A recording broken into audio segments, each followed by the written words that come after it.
All right, good afternoon. We are at the final session. Yay! All right.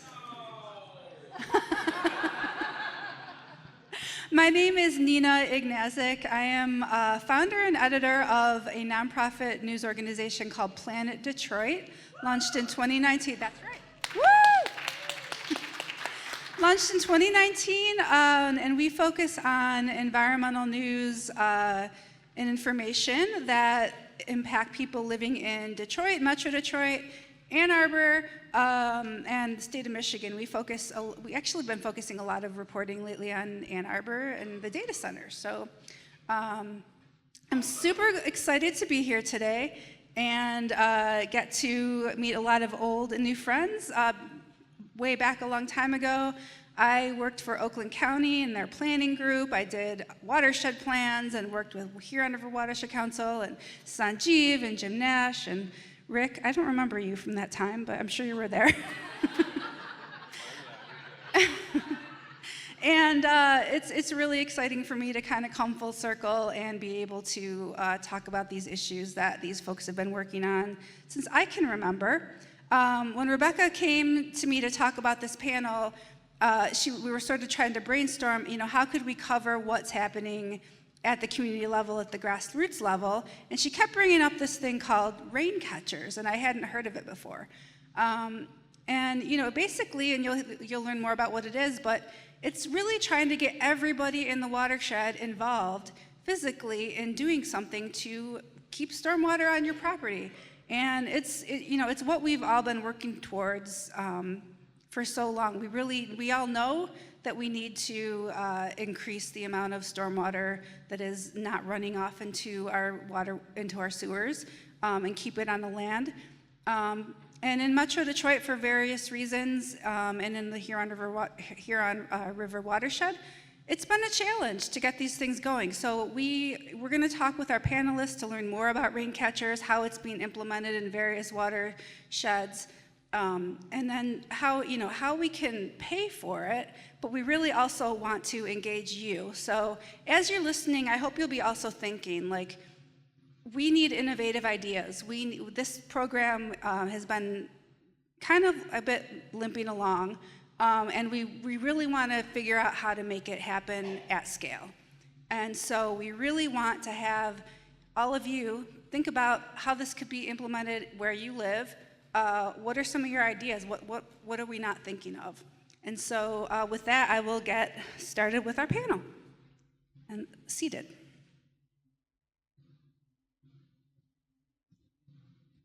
All right. So first we are going to introduce Rick Lawson. Rick is the Director of Programs for the Huron River Watershed Council. Hi, Dina. Hi. In his role, he oversees all the implementation work. He started the Green Stormwater Infrastructure Program and is now leading the Rain Catchers Collective with other regional partners. We also have Ashley Flintoff, the Executive Director of Friends of the Rouge. And Ashley's been in that role just since July 2024. Before that, she was at Wayne State on facilities management. And the most interesting thing in her bio is that her and her husband, Tim, sailed their 1978 Pearson sailboat all around the Great Lakes. That is cool. I'm expecting an invitation this summer. Always welcome. You're always welcome. And then old friend, Sanjeev Sinha. I remember from my very first days at Oakland County working on area of concern programs. Sanjeev is now with Corvias Infrastructure Solutions. Corvias Infrastructure Solutions, a real estate developer that works exclusively on urban adaptation and greening projects and is leading some of the largest nature-based programs in the country. And then finally, Jim Nash, our Oakland County Water Resources Commissioner, not Drain Commissioner. Jim has been Oakland County Water Resource Commissioner since 2013. And has been working on climate change, resiliency, and mitigation locally for over 20 years. Also encouraging the use of green stormwater infrastructure for all those years, Oakland County, as I used to say all the time, is the headwaters of 6 watersheds in southeast Michigan, so that is a big job. All right. So we're going to start with Rick, and I've got a slide. Who's going to tell us a little bit more about what is Raincatchers Collective. Just tell me to click to the next slide when you want me to, because I know you have a couple in here. Okay, sure. Yeah, so Rick, what is Raincatchers Collective? So Raincatchers Collective so we've all been working in green stormwater infrastructure for a while, we being the watershed councils in southeast Michigan. There's 4 of us that are active in the area, with the River Raisin sort of joining the fold by fits and starts, trying to get them in. So if you know somebody there, let me know. But the collective was an idea that we had a few years ago, where we all sort of noticed each other doing a lot of the same things. You know, we're all trying to work with the same customers, same people. We're all trying to get the same kinds of projects done, green stormwater infrastructure.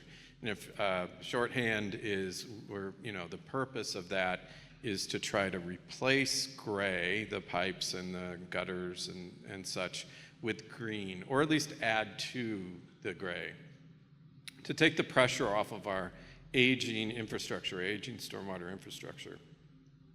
And so the idea of the collective, the Raincatchers, is to work together to do more collectively, more together than we could as individual groups. Maybe there's ways that we can learn from each other or get economies of scale to do more with less, is the idea.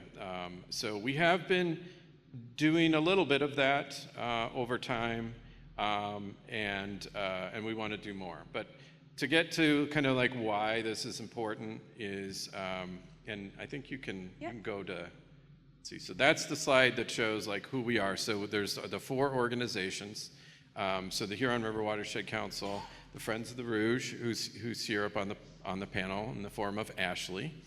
Clinton River Watershed Council, who's also here in the audience, and Friends of the Detroit River are the 4 main watershed groups that are working together. We're also working with the counties, so Oakland County Water Resources, Jim's staff are working with us on some parts. Washtenaw County's been working with us on some parts.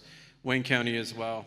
And we're trying to bring in, some of the others, Macomb and Livingston, to join us in our initiatives as well. So that's who we are. And then the next slide just sort of gives you an idea of where we're trying to impact. And what we're trying to do with this is to address the failures from this old aging infrastructure, which, as we know, like some of it's been in the ground for over 100 years.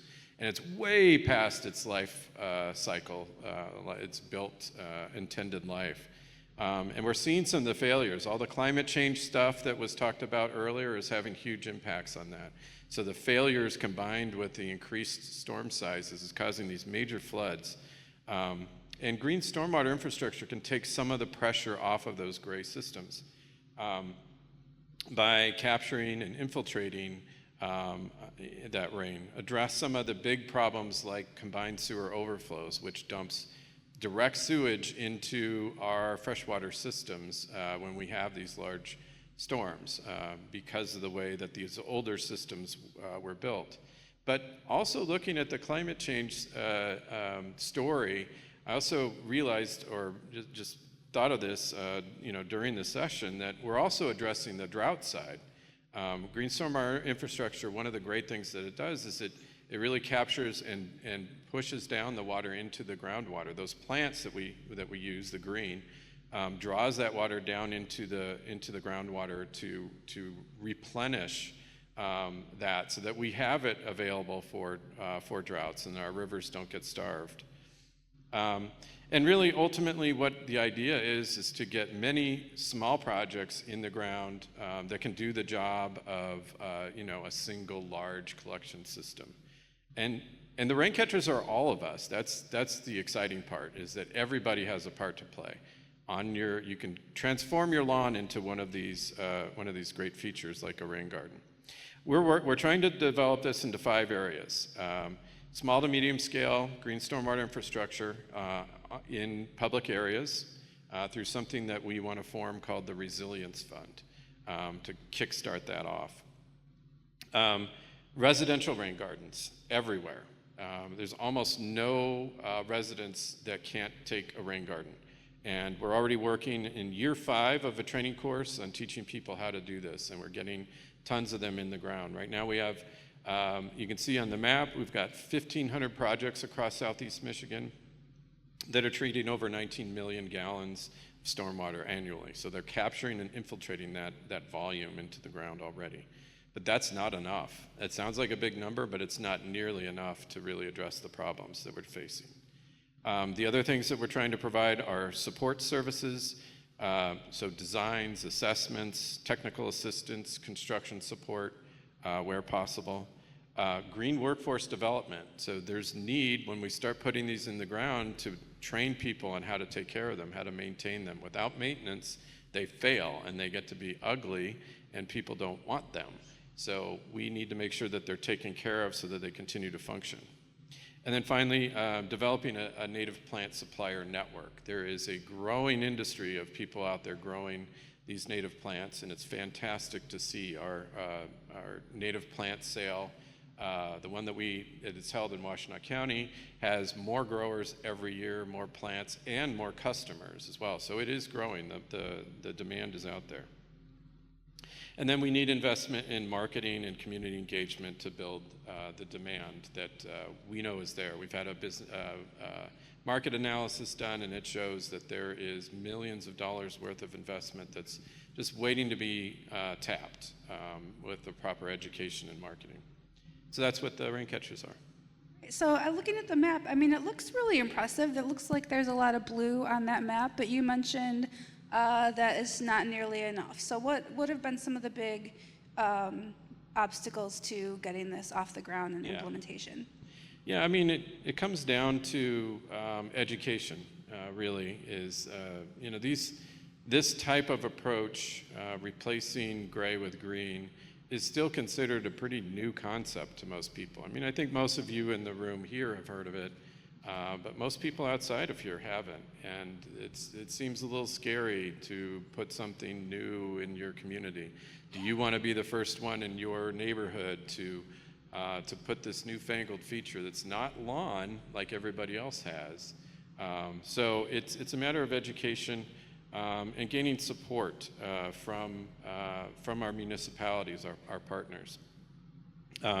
Convincing them to invest vital resources.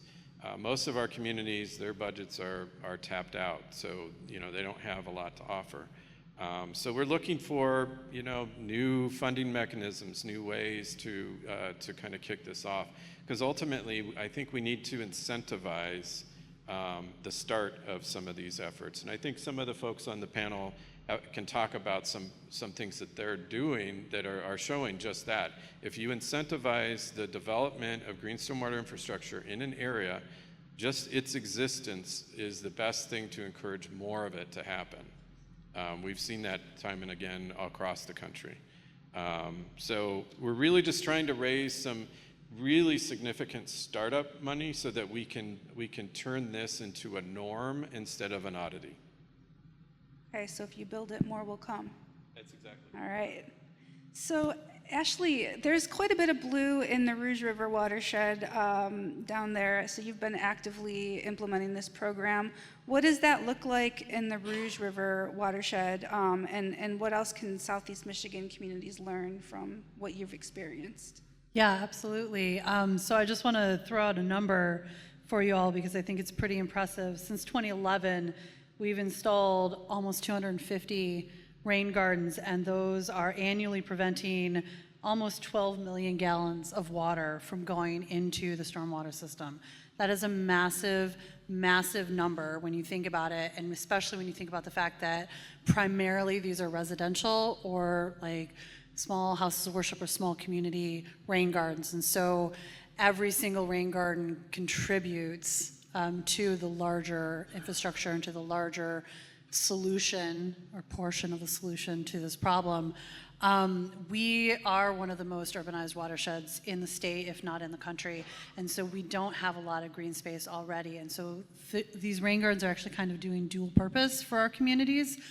They are, preventing stormwater, they're preventing backups into basements, but they're also providing opportunities for community to coalesce around green space, around nature, around biodiversity. I mean, I think we hear so many amazing stories from folks who have gone through our programs, who have done stormwater, done rain gardens in their yards.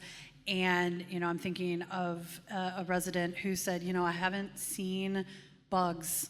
I haven't really noticed like grasshoppers or other kind of bugs, butterflies since I was a kid. And she put in a rain garden and she sat on her front porch and there was grasshoppers and hummingbirds. And she was just, she's practically in tears saying like, I am realizing how important this is. I haven't seen it in my neighborhood, on my street. These gardens are becoming centers of those communities. One person puts in a garden, and first the kids stop by, like, what are you doing? What is that? And then the parents come by and go, what are these kids doing? And all of a sudden, somebody's front yard or somebody's front porch is becoming kind of the center, the point for that community to start to rebuild relationships, to talk to each other.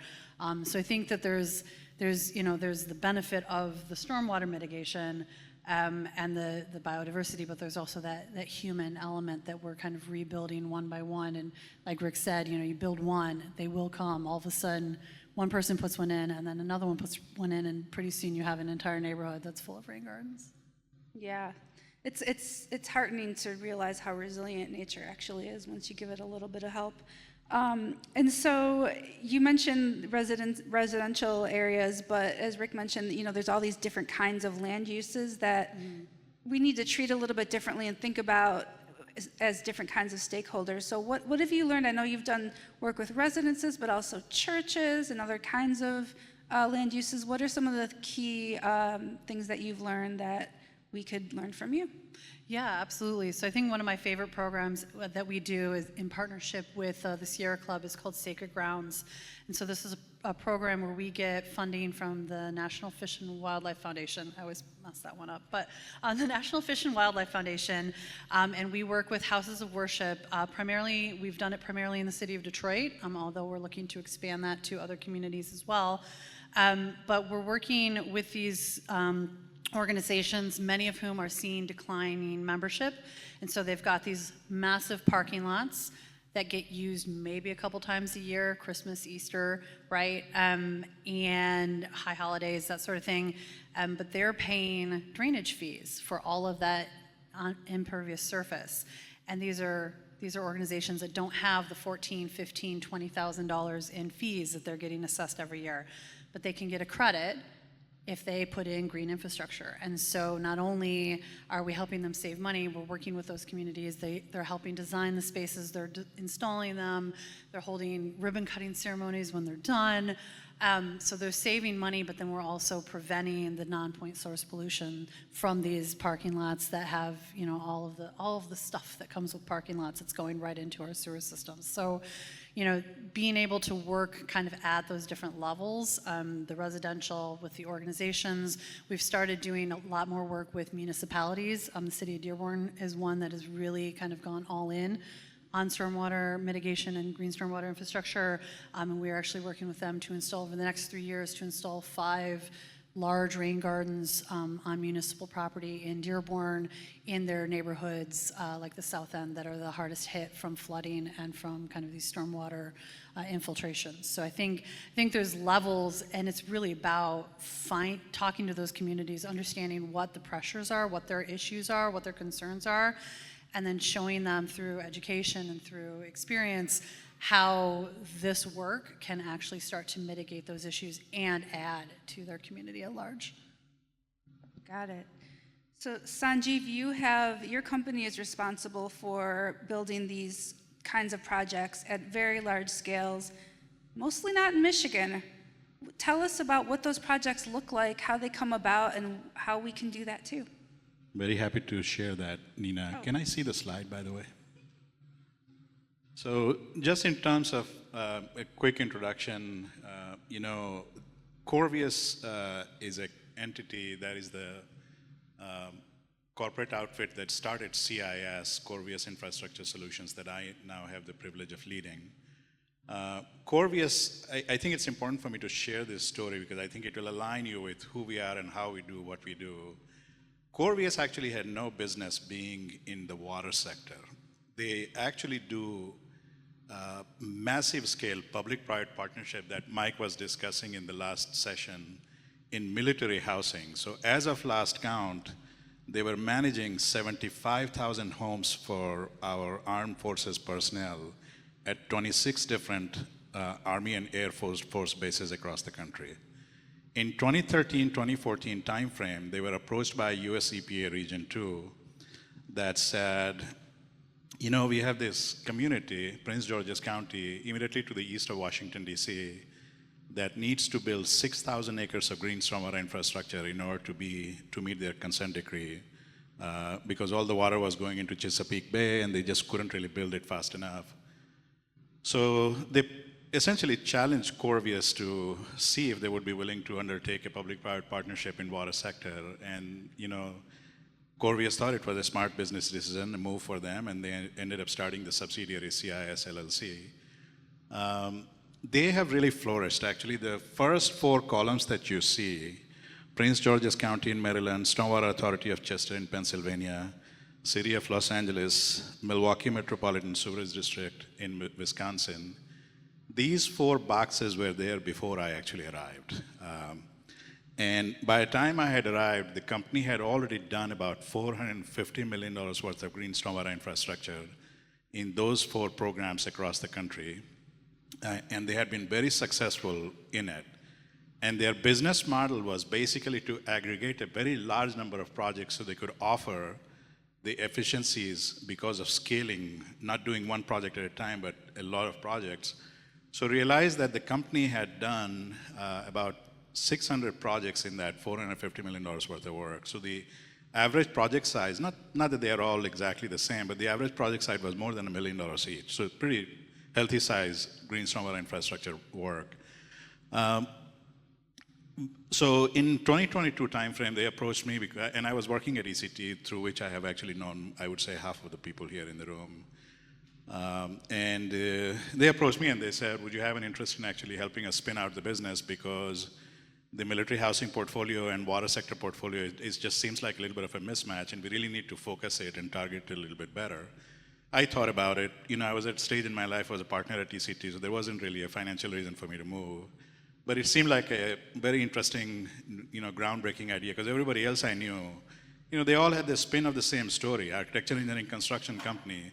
They were all running around with the same variety of different logo, and they were all saying, you know, we are the best designer because we have this or that. And these guys had a model that really came from the outside and had just a very different way of framing it.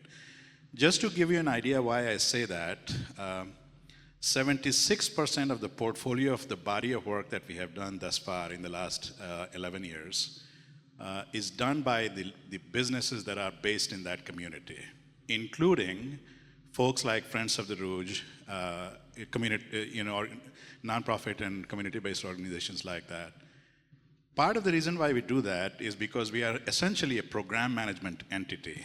We have people that are really good at financing, as in large-scale private finance, and we also have people that can program manage. I win $50 million programs in cities far away from here, and I can actually run that with 3 people on the ground. Because what we do is we basically walk into a community and then we engage all of the local businesses that are in the area. We particularly place a lot of emphasis on small business enterprises led by you know, disadvantaged group, women-based entities. And in many instances, in some cities, you know, for example, Chester is a good example of that, there is not a well-built ecosystem of people that are very skilled at actually doing this sort of work. So we mentor many of these businesses under our umbrella. And in the last 10, 11 years, we have mentored 64 different businesses. If you go to our website, you can see videos by owners of these small businesses that will say, you know, I started working with these guys when I had 3 people full-time working for me, and now I have 25, 5 years later. So to us, that's a big success story. So why do we engage people in the community? Well, part of the reason is everything we do has a pay-for-performance angle, as in we don't get paid until a client like Jim signs a contract. We will engage his office with the selection of the sites, with the 30% design, 60% design, actual design, construction oversight. And at some point in time, there will be a third-party outfit that is agreed to between CIS and his outfit, somebody like him, that will say, yes, the work is done, and then we get a pretty large check because usually these are large projects. And the reason why we work within the community is because we feel that if you look at city like, even a wealthy, well-off city like Ann Arbor, at the end of the day, Christopher Taylor, the mayor, who is a friend of mine, he's not writing the check himself. He's really writing the backs of everybody that lives in the community. So it's very important for a business like CIS to keep the money local. We are not really engaging these mega consulting firms from wherever and getting the work done. We really want it to be done in that community. I think the relevance, and thank you very much to Huron River Watershed Council for actually inviting me to be able to share this story. The relevance of what we are discussing here today, guys, is at the end of the day, in my opinion, if you look at the body of the work that we have done, about 10 programs like the one you see on the screen, we won Seattle Public Utilities $15 million program, $150 million in Kansas City, Cook County $14 million, this we won last year, and a couple other programs. All of these programs are programs that are pay-for-performance programs where the client is basically able to offload the risk. We build it cheaper than they were planning to do before because we are doing so much work for them. And we typically also guarantee, the contract that we have with Prince George's County is a 30-year O&M contract. So someone like Jen Lawson that already has too many things going on, our City of Ann Arbor, lead in green stormwater infrastructure as well as a whole bunch of other things in her portfolio, it is less of a headache for her. Because let's face it, for all the things that we discuss with coming from our heart, that GSI is awesome, this and that, they require a lot of operations and maintenance. And if you don't solve that, you wouldn't be able to do anything. So, from my conversation, quick summary, de-risking, large-scale program management, efficient scaling, engaging local businesses, and making sure that when somebody like Jim Nass issues an RFP, it actually engages and has a key placeholders for entities that are local, that are nonprofits, community-based organizations that have to have a buy-in and a way to make a living from a setup like that. I haven't seen that in Southeast Michigan. Nina is right. I actually have only 2 or 3 small consulting contracts in the state of Michigan. And to be honest with you, it doesn't really matter. I would love to work here because I've lived in Ann Arbor since 1998. But I have to go where the business is. I can't really force somebody like Jim to say, could you issue this contract? Because he has to do what he needs to do, what is appropriate to him, So I'll stop there because I don't want to take too much time. Back to you. So you may have addressed this, but I want to make sure we get it out. What are some of the attributes, if you had a magic wand and could make communities in Michigan somehow more like these communities that have adopted these larger scale projects?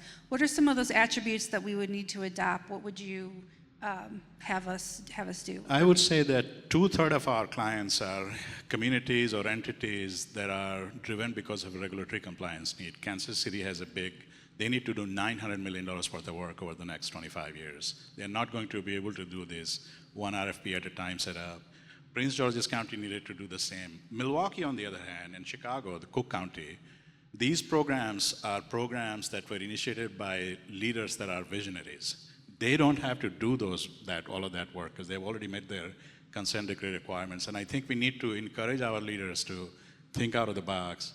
I think the second thing to keep in mind is, at the end of the day, CIS is able to do the work just picking a number out of thin air for maybe 80 cents on the dollar.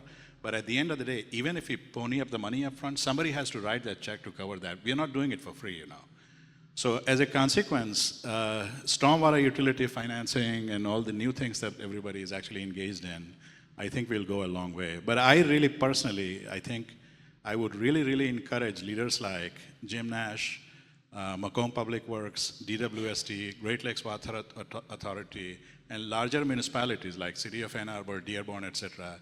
These leaders really need to think out of the box and When they release RFPs, they need to be at scale, and number two, need to have a very clear placeholder for Friends of the Rouge, Huron River Watershed Council, and others. So they actually have a business case that ties in with a source of funding and revenues. Thank you. All right, so I heard vision, collaboration, and scale. All right. Jim Nash, you have been in your role since 2013, so that's about 12 years. Oakland County wasn't doing a lot of green infrastructure, or at least we didn't call it that, but I would say we also weren't doing it when you took over. And you have really led the county kind of on a journey towards embracing that as part of what the county is trying to implement. How did that happen? How did you, how is that unfolded? Is that on? Okay. Yep. I've been working on this for coming on 25 years. The first time I ran for county commission in 2002, it was my campaign was around sustainability, green building, all the things we need to do to adjust to climate change. Becoming resilient to climate change and mitigating it are the two things that my office is working on. When I was a county commissioner, I had 6 annual green building workshops that I organized and ran for local elected officials all over Oakland County, explaining to them what green infrastructure was, what sustainability was, how we can build our systems, our homes, our businesses to be more sustainable in the long term, both by using renewable energies, by building our systems so we can be dealing with climate change. So that was as a county commissioner, and I brought people from all over the county to hear experts from Southeast Michigan, from the state. And now, since I've been in this office, last month we had our 13th Stormwater Summit. Now, this is a more regional effort that we bring in people from all over Southeast Michigan. We bring speakers from across the state, across the country, to talk about specifically how we're building our systems to deal with climate change. Several people have mentioned that in this panel and the previous one that our infrastructure is old. We need to have funding to rebuild that infrastructure, but it's also way undersized. Climate change has brought much larger storms, and we have to build our infrastructure to be larger. But you can't just do that with gray infrastructure, with the pipes and the pumps and the tanks underground, because they're incredibly expensive. You think it's expensive building a road, try doing it underground. It's way more expensive, and we can't just do that every day to rebuild our systems, because the communities just can't afford it. The ratepayers can't afford it.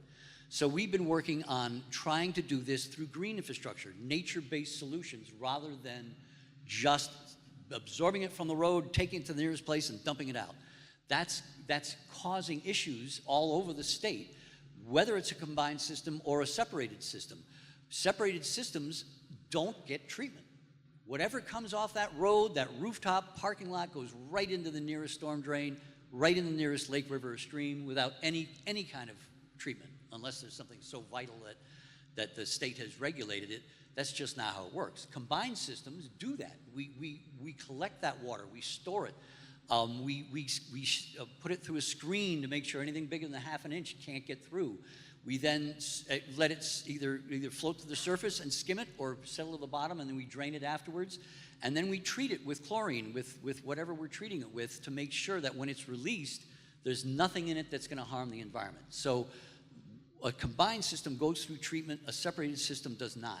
We have to make sure that whichever we're using, that we're going to do whatever technologies we can to absorb it into the ground, rather than letting it just flow off into the nearest storm drain. That does things like, recharge the aquifer, but it also filters that water. So it's before it goes into a stream, it's going to be doing that. Before I was at the county, we had something called Waterfront Wisdom. It's a little magazine, about a 20-page magazine, that describes what green infrastructure is, why it's needed, how we can do it, and then it shows off resources to get the native plants that are needed for green infrastructure. When I started this out in 2002, almost nobody heard about it. When I talked about green infrastructure, people didn't understand it, and had never heard the word, never understood it.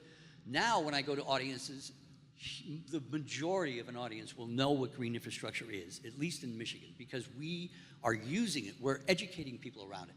The programs I did for elected officials at the green building workshops were introduced this to a lot of communities that had never heard it before. I'm happy to say my community, Farmington Hills, built a new city hall, and they've made it LEED certified gold, which is not platinum, but it's gold, which is a huge impact. We put in bricks, we put in ways of controlling the stormwater. We use renewable energy. We use green roofs. We have all the things that are really meant to do that. And my city has really taken them. Cities like Royal Oak, Birmingham, even a little city or village of Clarkston is a small town in a rural area, but they had enough problems with stormwater that they built several green infrastructure installations, and my nonprofit, Pure Oak and Water, helped them with that. So we work with the watershed groups. We work with communities. All these things are working in the same direction now, and I'm just very proud of what Oakland County has done.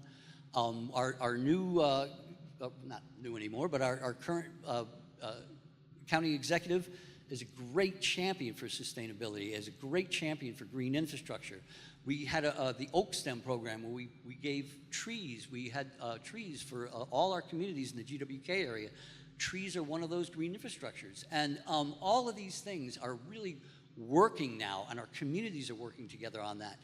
We have the Rain Smart program in the GWK area, those 12 communities, 14 communities, where we are allowing, we're giving up to $2,000 rebates to homeowners to put green infrastructure on their residential properties. The communities, those areas are about 65 to 70% residential. So the communities are doing work. Royal Oak, Birmingham are doing their own projects. They changed their ordinances to do more, make it easier to use green infrastructure in their communities. And that has had an impact. But 65% hasn't really been touched. And this program that we've been doing, I think we did about 160 projects last year in that area on residential areas. And I think we're looking at more like 300. I haven't seen the actual result for this year. This is a pilot project. EPA said that we had asked them if there was something that we could do for this, and they said they wanted to do show us that it worked. So we did a program that's 2 years. This is the second year, just finished, that really showed that the communities are very, very interested in this. Neighbors go to their neighbors and say, look, what's this garden do? And they just, it's really informing those whole communities. And we want to make sure that we're doing this anywhere we can. So we get the businesses and the communities themselves, and then the residents themselves. All these people are going in that same direction, and I feel really good that we're going to make sure that this is going to keep going. We're looking for these grants to keep going. Washington has dried up. We had plans, they were interested in our proposals, but now it's just dried up. And we need to do that at the state level, we need to do that at the county level, and we need to bring this back to the federal level when we get that chance, because this is where the funding can really come from that makes this possible in a large scale that we need. So we're working on these things, and we're going to continue working on them, and we're going to make sure that we're that example for other counties to follow, that we're helping them regionally here in Southeast Michigan, but we're also doing things like the Stormwater Summit. We've had people come from Traverse County, from all over the state, because they're interested. They've heard about what we're doing, and they want to know how they can do that too. So we're happy to do this, and we're really working together with so many different partners to do this. And I'm very proud of what we're doing, and we're going to make sure that we're going to continue doing this with this watershed and all the other ones. All right. So we are at the time for audience input. I know you've all been thinking about these things and listening. You know, some of the themes that I've just been jotting down. We need a vision. We need to figure out how to do things at scale. We also need to normalize this and incentivize it. Curious if the audience has any thoughts about how we keep this idea of building these small scale projects at larger scales across our region to actually make a difference with what's coming, with what's here with climate change.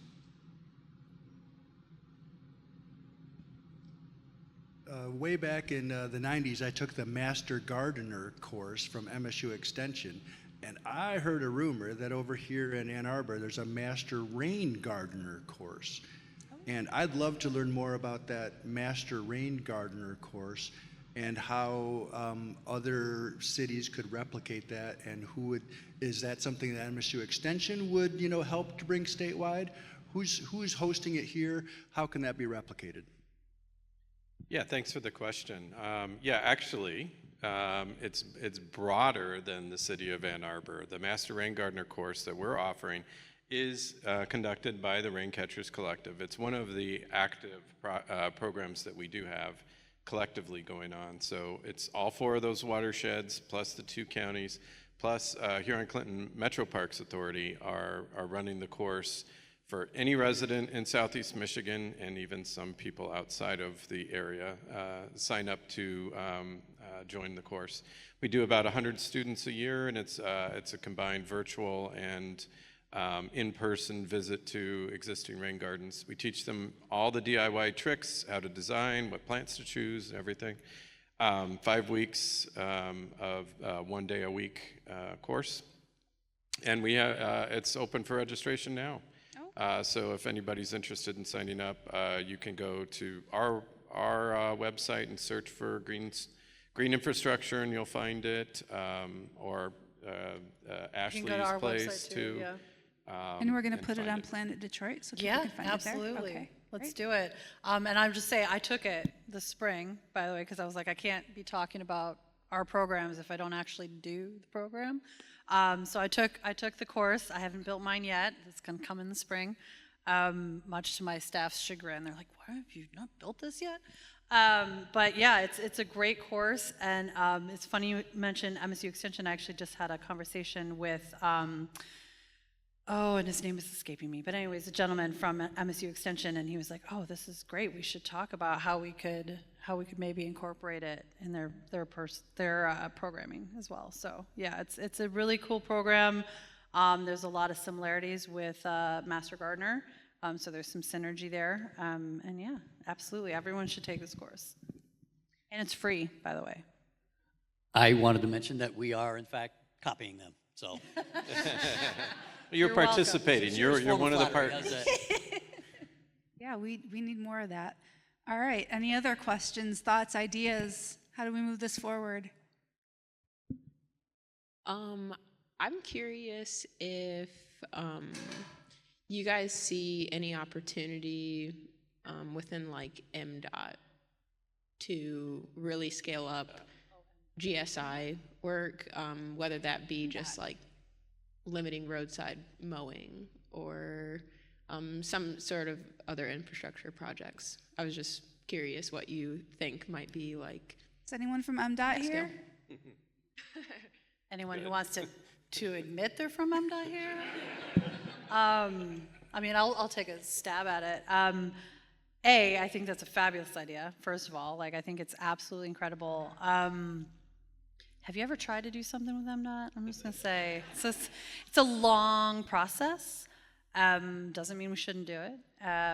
But yeah, that's a great suggestion. And I think speaking to, the regionality of what we're trying to do here and like building a regional solution to this issue, I mean, it's a pretty seemingly low-hanging fruit. So I love it. If anyone knows anyone at MDOT that we could talk to, by the way, let me know. I'll give them a call. I'll take it on. And I mean, there's no better advertisement, because if you put one of these things on a big road and a lot of people drive by it, it's like a billboard. Yep, And absolutely. it normalizes it. So yeah, all right. You have seen a little bit more than they used to do. Their typical line in the past has been, "Oh, we can't do that because the plants are going to grow too big and then they're going to become a safety hazard," or "We can't do that, it's going to drive water onto the roads and that's a safety hazard." It's always safety hazard. But they have been educated that actually this could reduce the amount of water that's going onto the roads and running off. And yes, you can do low-growing plants too, and that can work. And so you do see some of them on the newer projects. on the newer big interstate rebuild projects, you'll see some GSI in the medians and on the sides of the roads. You know, they're getting there. Can I ask a question? Sure. Okay, great. Sorry, I know there's other questions out there. But Sanjeev, I wanted to ask you, because you're working outside of Michigan a lot, or your company is, and you're getting all this like multi-million dollars worth of work done in communities. What is the driver? What's feeding that? Where's that money coming from? Is it all consent decree agreements for CSOs, or is it other incentives? Really, really good question, and I'm glad somebody asked me that, because I think it's important for, especially if you're waiting for this panel, to actually understand that. In my opinion, cities across the countries, regions across the countries, especially when it comes to the nature-based solutions, everybody has sort of already kind of bought into the aspect of, or most people have, if you're sitting in this room, you probably already have, that it is a good thing that we need to do this. But I have to say the leadership in the communities across the country really varies a lot, a lot. You know, Milwaukee, for example, is interested in doing enough nature-based solution projects so they can detain 735 million gallons of water after every storm. We did a costing study for them. That has a price tag of $1.4 billion to be spent over 2035, and they are marching towards it. They are already done with about 200 million gallons worth of retention. Answer to Rick's question, 2/3 of our clients lean on state revolving loan fund type frameworks. We just make it cheaper for them because we are building so much that we are basically able to give them a pricing that is very competitive with even their gray infrastructure. In fact, our contract in Milwaukee, the MMSD knows exactly how much they spend when they build capacity in gray infrastructure. The RFP, and I'm happy to send you copies of that if any of you have an interest, our price for them is basically about 90% of what they spend on gray infrastructure. Then it becomes sort of a no-brainer for them, and why wouldn't they build nature-based solutions? In some instances, we also have leaned on credit facility that CIS has with Goldman Sachs. That's a very fancy term. It's basically almost like a home equity line of credit. It is against our balance sheet, so CIS takes tremendous risks because we feel like we know what we are doing. That we basically are able to take that loan in advance, get the work done, and then at some point in time, the community is able to pay us for that. So I would say 80% of our work is funded by really state revolving funds type framework, just cheaper if they work with us. And then rest of it is funded by private finance, literally from the Wall Street.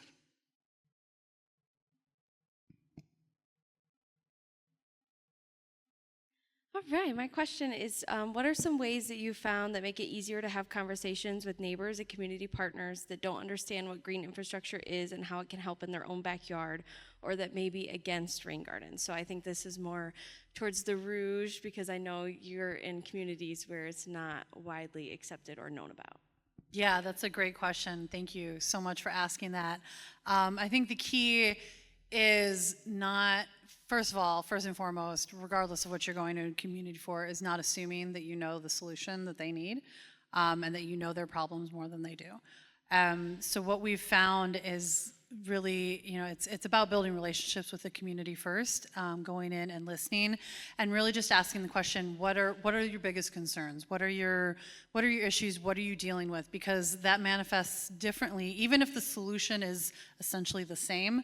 The problems manifest differently for each community. So if you go in and you say, what's top of mind, and they go, I can't think about anything because my basement keeps backing up and I have to keep replacing it and I can't afford it, and I'm trying to use a space down there, and you say, okay, well, what if we, what if we told you that this garden could help keep some of that water from getting in, or that sewage from getting in? Oh, Or, my street just keeps flooding. Okay, well, let's talk about like redirecting some of that water. Let's talk about, so I think it's less about going in and saying, you need to do green infrastructure because it's the right thing to do and it'll solve all your problems. And no one is gonna listen to that, right? Like, or very few people are gonna listen to that. So I think it's about going in, listening, meeting them where they are, understanding how it manifests for them, and then helping them see how you can tie in these nature-based solutions or this infrastructure into resolving the issues as they manifest for those folks. Any other questions? I just have a follow-up on the DOT issue.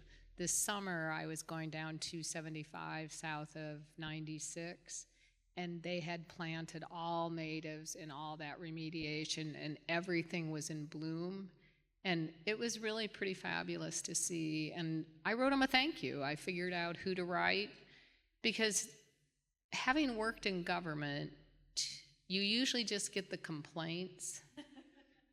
And very rarely do people say, I'm so happy to see you doing X, whatever X is. And I think we do need to remember, particularly in a time when government service is being assaulted, to maybe take a moment sometimes when you see something done in a way you like, to reach out to somebody and say, I appreciate you. You're here. Yeah, positive reinforcement. Do we have any others? Oh, yep.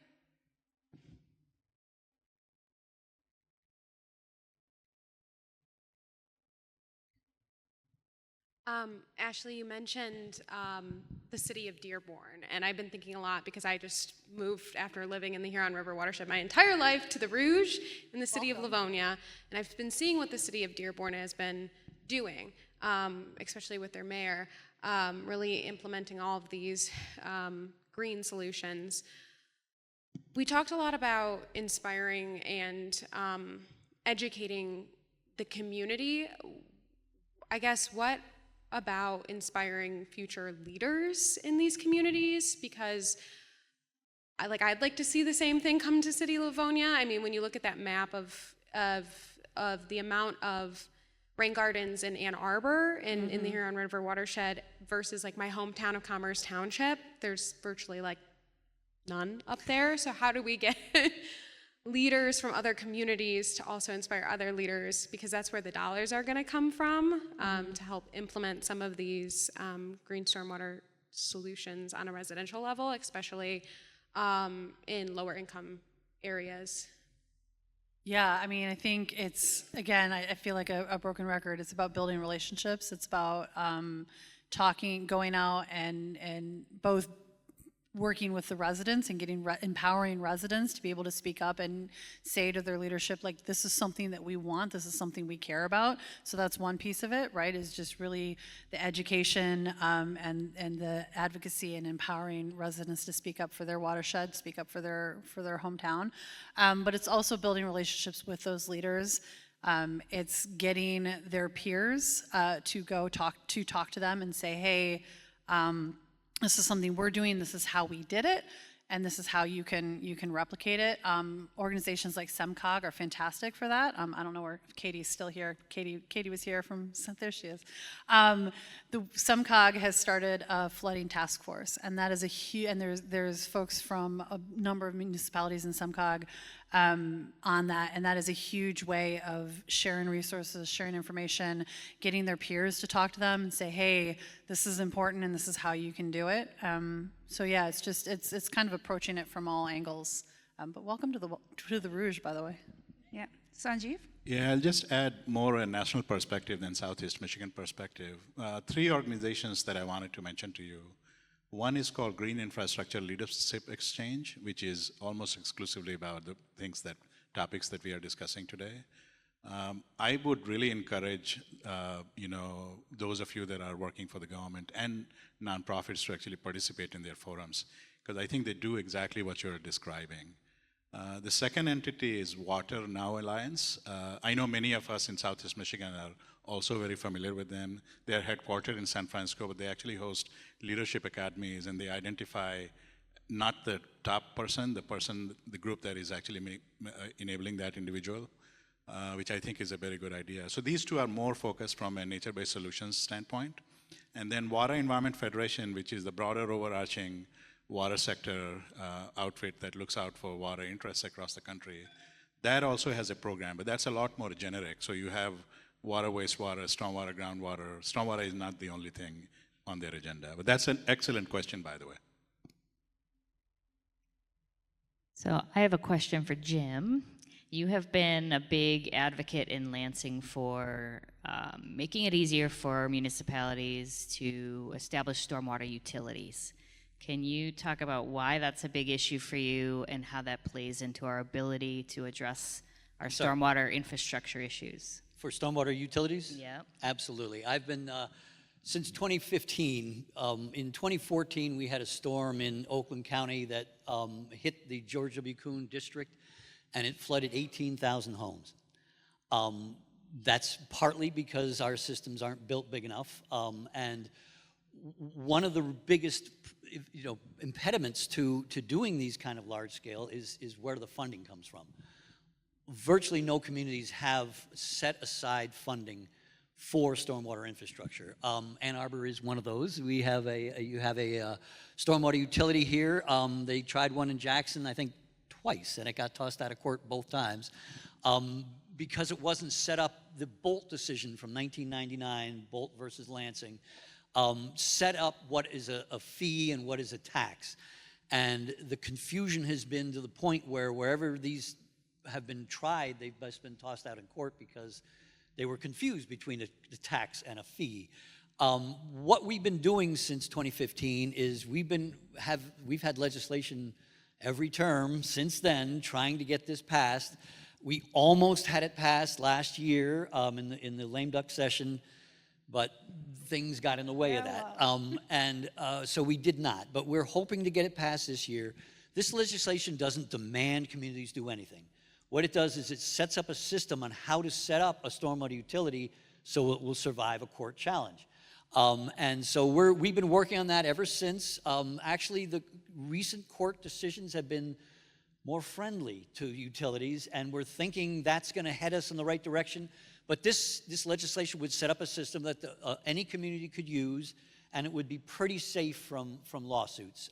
So we're pushing this really hard. The only way you can really set this up is to pay for this infrastructure. If we're not having some kind of dedicated funding source, it's hard to do. So this would set up a source that you would be charged for the property, the impervious surfaces on your property that cause runoff.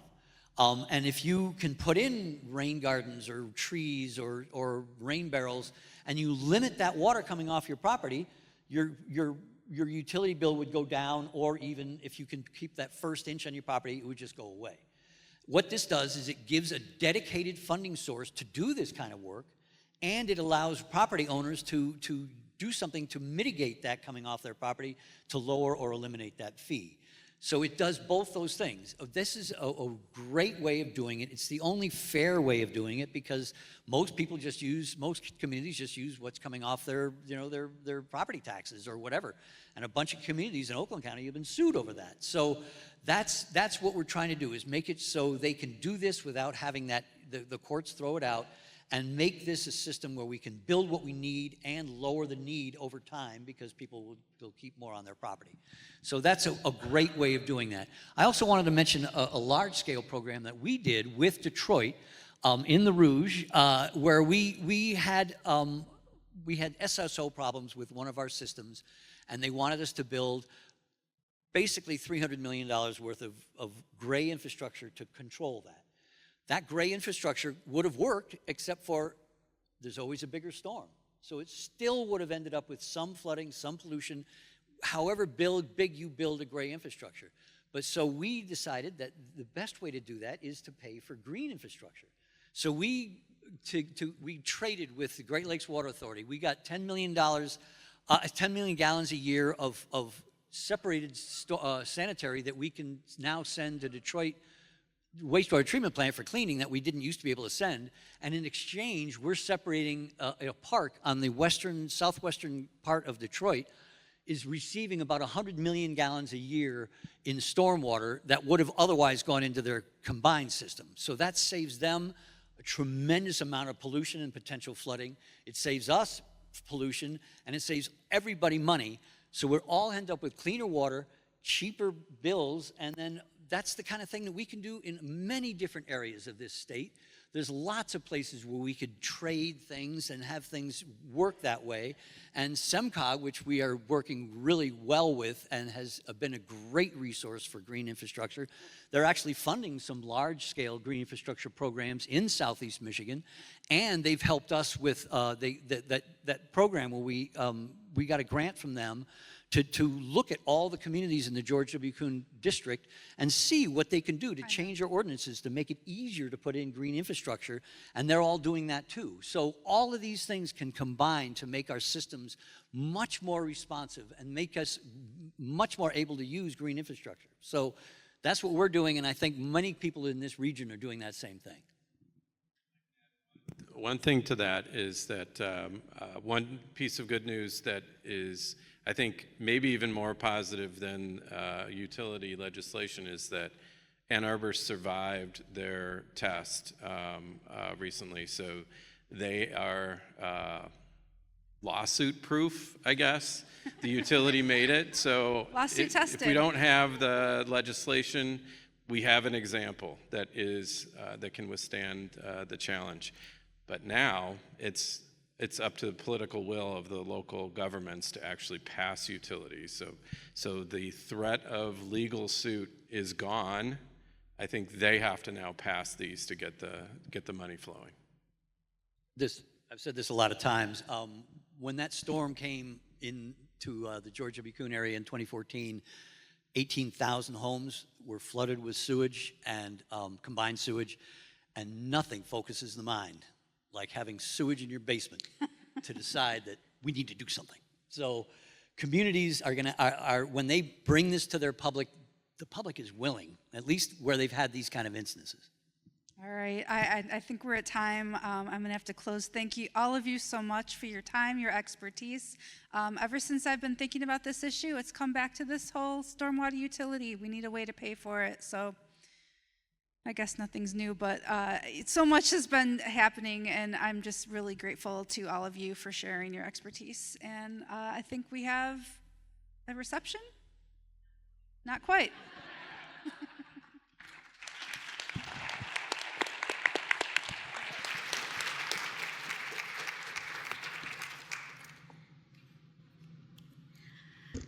I just need a couple more of your minutes to close out, and then wine and beer and snacks.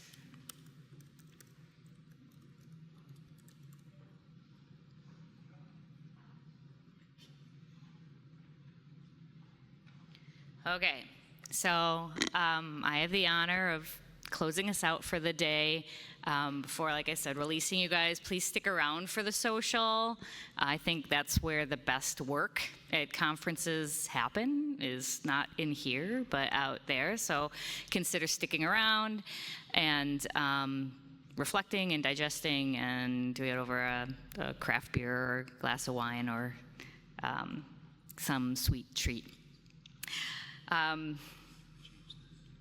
Sure. How? Oh, look at that. Next up, Rebecca. Okay, so wow, what a day. I, for one, feel pretty inspired. I know this work can be really hard sometimes. It can feel like one step forward and two steps back, especially right now. But if I have to weather a storm like this, I am happy to be doing it with you all. This gathering is a comforting and tangible reminder that the Huron River Watershed Council is but one group of individuals that cares about the health of our river and watershed communities.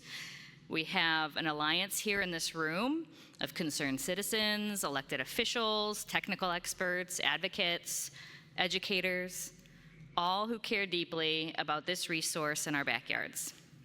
So I just wanted to share a couple of my reflections from the day. I'd like to ask for a couple of yours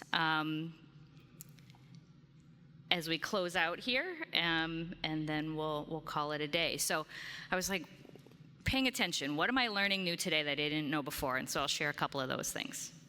I did not know that the Huron was one of the few rivers in Michigan that is home to that very rare caddisfly. That's a cool fun fact. And caddisflies are like my favorite underwater creature, except mussels is close second, or they're tied for first. I liked the fact that with even small declines in watershed health, there are real implications to local economies and jobs. Okay, that's a message that I think really resonates with an audience that we need to influence that's not necessarily in this room today. SEMCOG's Eco Tool, where you can plug in a development project and figure out the water and land implications of it. That's a powerful resource that I didn't know existed that gives us at least a back of the envelope calculation on what the impact of a development project will be. We get asked all the time, should I be worried about this thing that's going on in my backyard? I didn't know Washtenaw Community College was a potential site for large-scale GSI implementation as part of SEMCOG's initiative to get some big GSI in Southeast Michigan. So I learned a lot new today. But where I want to take the conversation is what ideas were provoked? What are some of the things that I'm walking away with today that I'm going to start exploring tomorrow? So I'm going to share a couple of mine, and then I'm going to ask a few of you to share, what are you going to start doing tomorrow that that was catalyzed by something you heard today, somebody you met, some conversation you had. Dr. J reminded me that environmental justice is not in any watershed management plan. We do these regularly. The Watershed Council does these. That's a way that we can codify environmental justice in a more durable way, right? It's brilliant. I love Dan's spicy goal of 1-to-1 land protection. If you destroy an acre, protect an acre. It's a moonshot, but it's something that we can, it's like a mantra that we can get out there that helps people think about the implications of lost land and how we need to work to protect. I'm going to be reminding folks through stories like Mallett's Creek that investments in river restoration do work, that those deep investments in a single spot on the map can restore an ecological community and start moving it in the right direction. Our data is showing where we are close to tipping points in our creek sheds. And my thought there is what would intense focus on those specific geographies look like? How do we stop that decline? Dr. J this morning also said, how do we get really efficient? How do we figure out where we can be most impactful, reduce overlap, and go after the one thing that we're going to be successful at? How do we really narrow our focus in ways that make groups like the Watershed Council or the groups you all work in, really impactful, really moving the needle? And then the last one, how do we make the business case for investing in conservation? So Mike Smolligan posed the question, what does creative finance look like for conservation? Okay, even in any administration, there hasn't been enough money for conservation when we look across our government scales. So, what's our next frontier with creative finance for conservation? And there's, I think, a lot of opportunity to get creative there in ways that help us. So, is anybody willing to share an idea you're running with when you leave this room today?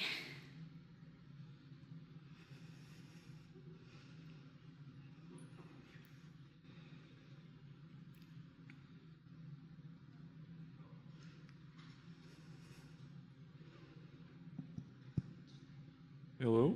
Oh. Okay, I'm definitely signing up for the rain garden masterclass. Nice.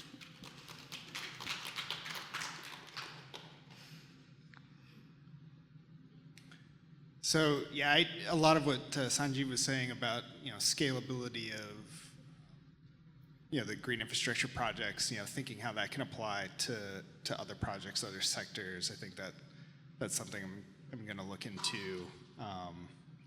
Maybe look into getting a best practices doc for safely igniting lawnmowers on fire. That might be something else.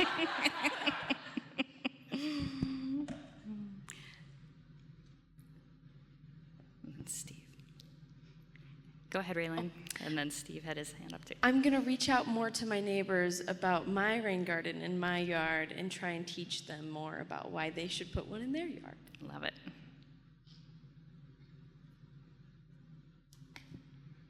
My name's Steve, with the City of Ypsilanti. I'm going to use the Eco Tool to look at Water Street. I mean, we've got different ideas about that. We have a buffer along the river that's built in for future development, but I think there's a lot more we could do with that. The other thing is trying to incentivize rain gardens in the city.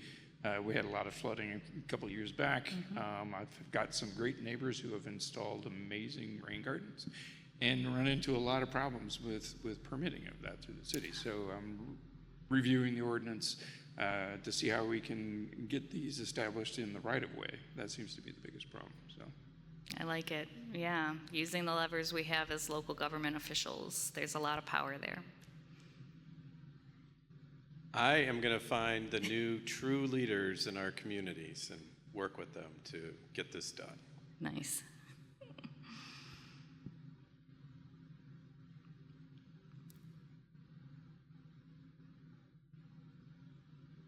I want to set up a stormwater utility type mechanism, but for the 1-to-1 land developed, land preserved ratio.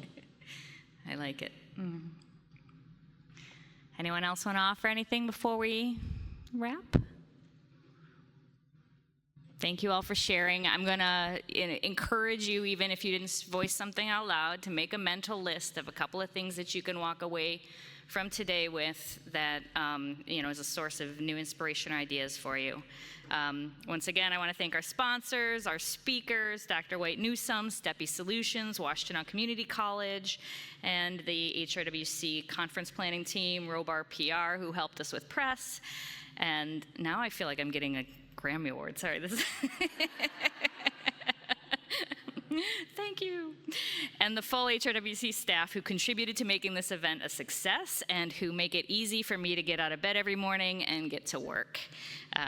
Thank you. Stay, network, connect, and have a great evening.